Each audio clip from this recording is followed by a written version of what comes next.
אחד הדברים שזכורים לי כקושי גדול כשטיפלתי באימא שלי בשנותיה האחרונות, הייתה תקופה שבה היא כבר לא הצליחה לראות טוב, ולא משנה איזה משקפיים הביאו וניסו להתאים לה, זה לא עזר.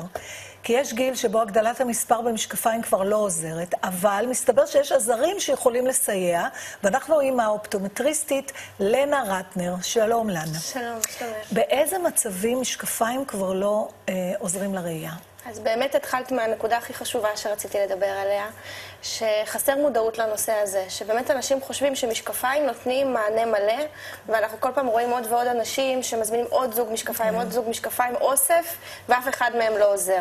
אז חשוב להבין באמת שברגע שיש מחלה, איזושהי פתולוגיה בתוך העין, אחד מחלקי העין נפגע, אז משקפיים לא נותנים את המענה המלא, ויש באמת מגוון עזרים. עכשיו, אופטומטריסטים לרוב לא מתעסקים עם זה בחנויות אופטיקה סטנדרטיות, ולכן חסרה מודעות. יש תחום מאוד ספציפי באופטומטריה, שזה אופטומטריסטים שמתמחים בלקויות ראייה, ובעצם אנחנו יודעים את ההבחנה ואת המאפיינים של כל מחלה, ובהתאם לזה מתאימים את העזרים. אז כמה משקפיים צריך לנסות לפני שאומרים, אוקיי, הבעיה היא לא במשקפיים? אז לא צריך לנסות משקפיים, קודם כל. ברגע שיש הבחנה ויודעים שיש ראייה לקויה כתוצאה ממחלת עיניים, אז פונים מראש לאופטומטריסט שמתמחה בתחום הזה. וכאן בעצם לפעמים אנחנו נותנים מענה חלקי באמצעות משקפיים ומשלימים את המענה באמצעות עזרים. למשל, אחת המחלות עיניים הנפוצות זה ניוון רשתית. זה הגורם מספר אחד לעיוורון היום בעולם המערבי, עם כל המודעות. ומה שמאפיין את המחלה זה בעצם פגיעה במרכז הראייה, איכות החיים יורדת בצורה מאוד קיצונית, יש קושי בזיהוי פנים, ירידה בקונטרסט וקושי בקריאה בעיקר. ובעצם משקפיים הם יודעים לתת מענה של עין בריאה. אז קודם כל אנחנו נותנים מענה אופטי באמצעות משקפיים, ובנוסף למשקפיים יש עזרי הגדלה שונים. עכשיו, עזרי הגדלה הם מתחלקים לכמה קטגוריות.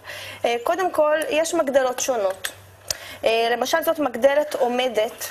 היא לטקסט? בוא ניקח את הספר של שי ומיכל הראו לי. זאת מגדלת לטקסט, שבעצם היא מתאימה לבן אדם, למשל, שהיד שלו רועדת וקשה לו להחזיק את המגדלת. אז הנה, שמים ככה, והוא פשוט מזיז אותה. בדיוק. עכשיו, תשימי לב שגם יש פה מרווח, אז הוא יכול לחתום, למשל, על צ'ק. פעולות בסיסיות שלנו הן טריוויאליות, אנשים כאלה קשה להם לעשות אותם. אז למשל המגדלת הזאת היא מאפשרת גם קריאה וגם כתיבה, לראות את מה שכותבים. כן, בגלל הרווח. בגלל הרווח, יש כזאת גם ללא רווח, יש מגוון מאוד גדול של מגדלות. יש גם מגדלת שמחזיקים אותה ביד, שהיא גם עם תאורה. מה שחשוב באמת להבין זה שמגדלת ללא תאורה, במקרה כזה, לאנשים עם לקויות ראייה לא שווה הרבה. כי מצד אחד אנחנו מניחים אותה מעל עיתון, היא מגדילה, אבל היא יוצרת צל, וזה מוריד מהקונטרסט. זאת אומרת, מנורת קריאה יחד עם זכוכית מגדלת לא תעשה את אותה עבודה? צריך שהאור לא, צריך שהאור יגיע מהמגדלת, וברגע שאנחנו מאירים את הטקסט, אנחנו מבהירים את הרקע ומגיעים את הכתוב, וככה בן אדם מצליח לקרוא. כי באמת ברגע שיש מחלת עיניים, הקונטרסט יורד.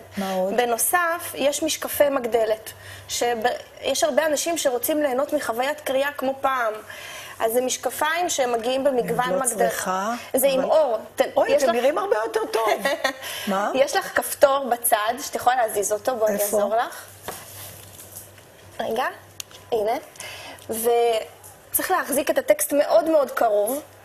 מאוד מאוד קרוב. כן. וככה הבן אדם מצליח לקרוא. זה בעצם מגדלת שהיא מורכבת בתוך מסגרת עם תאורה מאוד חזקה וספציפית. ואפשר לבוא לאנשים הביתה גם ולבדוק?